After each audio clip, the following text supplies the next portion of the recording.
Concerns about the impact of tariffs are prompting big brands, including the automakers, to reevaluate their ad spending. Julia Boorstin joins us right now. She's been taking a look at that. Hi, Julia. Well, Becky, amid so much uncertainty, companies and sectors ranging from travel and beauty to mattresses and autos are marketing to consumers to commit now, buy now before prices increase.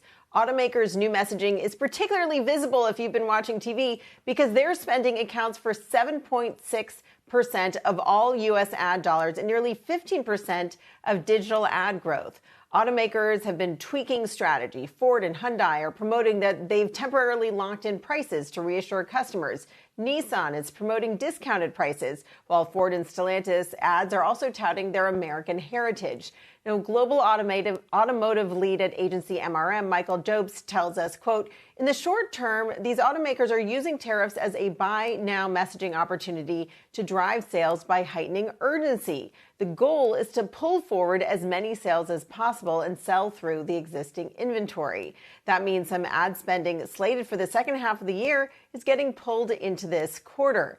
And with the network's upfront ad sales presentations coming up in a few weeks, we can expect negotiations over upfront commitments to drag on for longer than usual as these brands wait for clarity and potentially we also could see fewer ad dollars to be committed during that upfront ad sales period. Now, with an increasing premium on flexibility, uncertainty could also further accelerate the shift into streaming digital platforms like Hulu and Peacock. Everyone's trying to figure out how to be flexible in these uncertain times, Becky.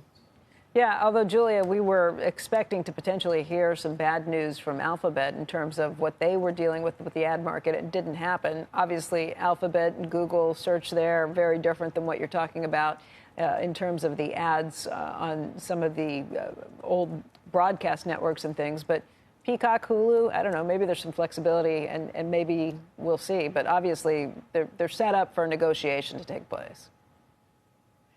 Yeah, but what I think is so interesting here is it makes sense to me that we didn't see a decline in spending in the second quarter because now the tariffs still haven't hit. So there's this rush. And in fact, there are probably some companies that are actually advertising more right now because they're trying to get people to buy right now as opposed to waiting for later in the year. It was interesting to talk to some of these ad industry experts who were saying even categories like travel and tourism, they're trying to get people to take trips this summer that maybe they would have taken over the Christmas holidays because they figure now they know people have a better sense of pricing, what they can afford. And if they wait, there's more of a chance that people will be hit by inflation or the cost of these tariffs. So I think it's all about certainty right now. What can you get people to do before we see the impact of the tariffs? And then how are you going to be flexible while we wait for things to play out?